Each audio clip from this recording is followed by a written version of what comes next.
Le Sénégal qui a battu le Malawi 4-0. Au-delà du score, du résultat, le Sénégal, c'est le premier match de l'après Aliou Cissé qui a été viré le mois dernier après 9 ans à la tête de la sélection. Et on se souvient de cette CAN remportée il y a 3 ans. C'est son adjoint Pape Thiaw qui est là provisoirement. C'était comment ce début de nouvelle ère? Oui, c'était un match très abouti de la part des Lions. Ils étaient vraiment attendus après le limogeage de Aliou Cissé. Et là, ils ont répondu présent avec le nouvel entraîneur, le nouveau sélectionneur Pape Thiaw, sélectionneur par intérim bien évidemment, qui a mis en place une équipe en 4-2-3-1. Il a un peu changé de logiciel tactique par rapport à Aliou Cissé, qui utilisait ces derniers mois plutôt un dispositif de 3-5-2. On a vu de la régularité dans le jeu, une certaine cohérence, une certaine maîtrise collective au milieu de terrain. Nicolas Jackson, qui du coup a marqué son premier but en sélection, des statistiques familiques pour le joueur de Chelsea qui, en 15 sélections, vient de marquer son premier but avec les Lions de la Teranga. Un Sadio Mané buteur, un Iliman Ndiaye qui accompagnait Nicolas Jackson dans l'escouade offensive. C'est une formation sénégalaise appliquée qui a su tenir son match face à une équipe malawite qui n'était pas venue en victime expiatoire à Dakar ce soir pour cette rencontre. Le Sénégal recolle à la tête du classement, deuxième derrière le Burkina Faso. Le Burkina, 8 points, le Sénégal à 6 points dans cette poule. C'est provisoire, on est d'accord. Qu'est-ce qui va se tramer pour cette équipe du Sénégal? Est-ce que Pape Thiaw, d'ailleurs, peut devenir un provisoire qui dure? Oui, Pape Thiaw, d'abord, faudrait-il encore le rappeler, il était le sélectionneur adjoint Ouais. d'Aliou Cissé. Mais on sait, c'est un secret de polichinelle, c'est pas le premier choix des autorités de la Fédération sénégalaise de football, notamment du président Maître Augustin Senghor et de la ministre des Sports. Le profil recherché, c'est quand même un profil plus intéressant, un entraîneur plus expérimenté qui a déjà fait ses preuves ailleurs, notamment Habib Beye qui a été contacté. Et selon toute vraisemblance, il ne sera pas sur le banc des Lions de la Teranga de sitôt. Il préfère plutôt un challenge avec un top club en France. On le connaît pour ses ambitions. C'est un entraîneur, un jeune entraîneur, 47 ans, qui s'assume et il veut véritablement progresser dans sa trajectoire de jeune entraîneur en débarquant sur le banc d'un club de Ligue 1 et non pour l'instant sur le banc de la sélection sénégalaise, même s'il a laissé entendre il y a cela quelques mois qu'il ne serait pas indifférent à ce poste. Pour l'instant, c'est Ouais. très tôt pour aller Pour aller prendre la sélection. Habib Beye, Ouais, justement, non, bien j'aimerais. évidemment. Kevin Après, l'autre profil, c'est quand ouais, même Omar Daf, ouais, l'actuel entraîneur entraîneur d'Amiens. d'Amiens. Exactement, dans le contrat expire dans 8 mois.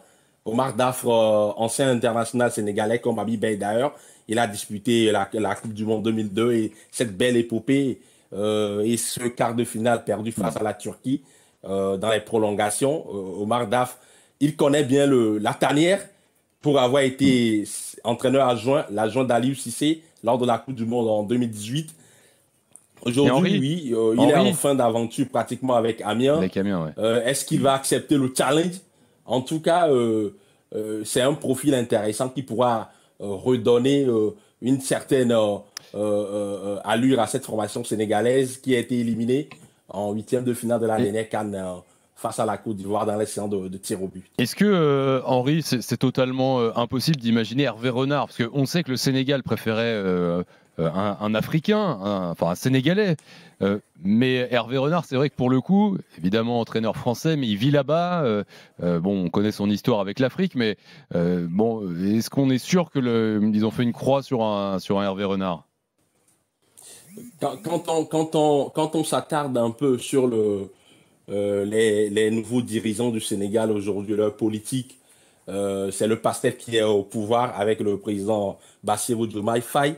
Et quand on analyse un peu les choses, ce serait compliqué de voir un entraîneur expatrié sur le banc de cette sélection sénégalaise.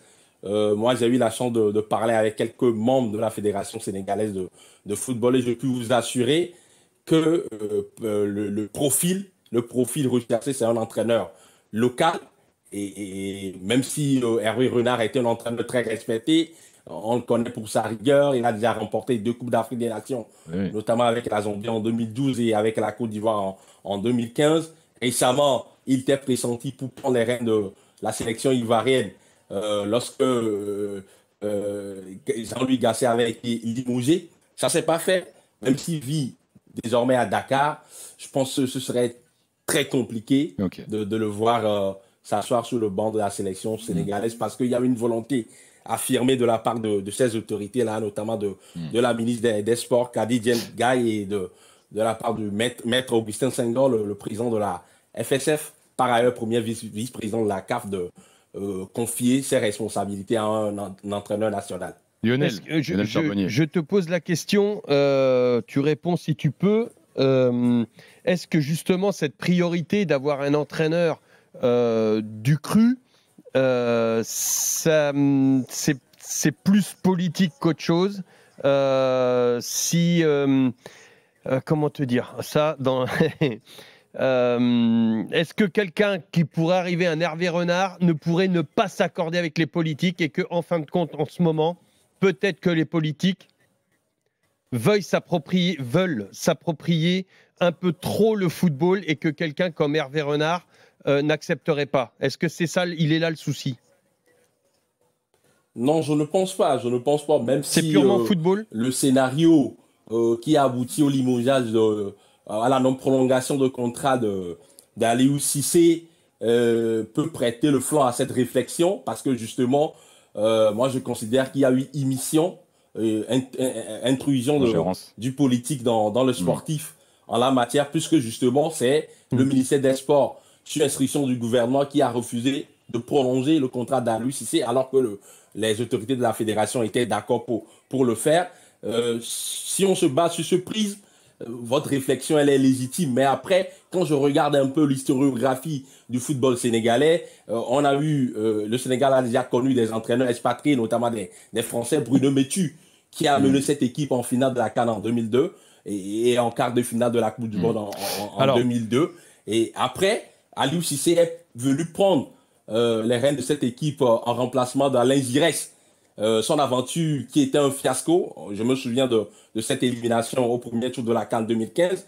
Et aujourd'hui, ce n'est pas tant forcément le profil du sélectionneur local qui est recherché, mais c'est un profil qui pourra faire l'assentiment du public sportif tout le monde, sénégalais. Alors, et un profil véritablement compétent qui pourra amener encore le Sénégal au sommet. Aliou Cissé, il a fait pendant pratiquement 10 ans.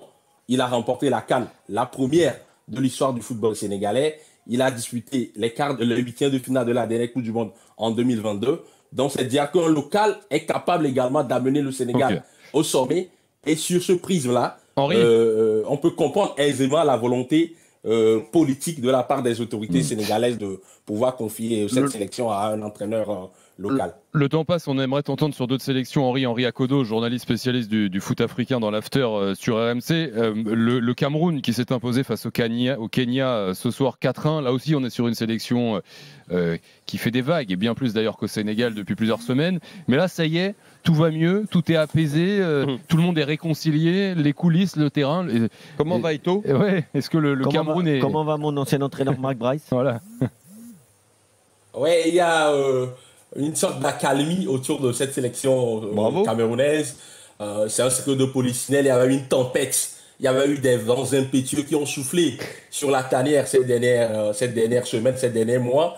Mais là, les autorités ont pris le pouls de la situation et ils ont tenté une réconciliation, même si d'aucuns penseront que c'est une réconciliation de façade entre Samuel Eto'o, le président de la FECAFOOT, et le ministre des Sports, le professeur Narcisse Mouélé-Kombi, ces deux personnalités qui ont été convoquées au niveau de la présidence de la République. Et il y a eu véritablement cette réconciliation-là. Et derrière, le sélectionneur Marc Brice, qui était véritablement en disgrâce avec Samuel Eto'o, a eu la possibilité de pouvoir préparer ce match face au Kenya dans de très bonnes conditions. Résultat des courses, c'est cette belle victoire 4-1 face à cette formation kenyane. Le Cameroun qui reprend la tête de cette poule avec 7 points et qui va envisager une qualification lors de la 4e journée Et, en et déplacement face au moi, je Kylian. disais tout à l'heure, Marc Brice, je l'ai eu pendant 1 an comme entraîneur à Eindhoven. Et franchement, c'est un excellent coach. C'est peut-être le meilleur entraîneur que j'ai eu. Pourtant, j'en ai eu des vraiment bons. Mais c'est quelqu'un d'exceptionnel. C'est quelqu'un qui travaille vraiment dans les détails, notamment les coups de pied arrêtés avec des combinaisons, avec des signes. C'est un grand travailleur. Il vient au stade à 8h. Il rentre chez lui les 18h. Il habitait à l'époque à Anvers. Il faisait 80 km aller, 80 retour. Mais c'est quelqu'un de passionné. Par contre, c'est quelqu'un qui a un gros caractère. Et on l'a vu, il s'était pas dépiné devant Samuel Eto'o. Et j'espère en tout cas qu'il a montré à Samuel Eto'o qu'en face de lui, il n'y avait peut-être pas une énorme carrière, mais en tout cas, il y avait quelqu'un qui avait de la poigne et qui connaissait son métier. Alors, on verra si le Cameroun est définitivement lancé. Tiens, parmi les résultats d'histoire, la Côte d'Ivoire a galéré face au Sierra Leone. Il y avait match nul partout à un moment donné, mais c'est imposé finalement 4-1. Le Nigeria a battu la Libye 1-0. L'Égypte a battu la Mauritanie 2-0. Et la surprise avec la défaite de la Tunisie face aux Comores ce soir. Ouais, un but à 0. C'est une surprise, ça, hein. Les Tunisiens pas au mieux, Henri. Oui, c'est une surprise pour les Aigles de Carthage parce que ils partaient favoris dans cette rencontre face à cette formation des Sélétas des Comores.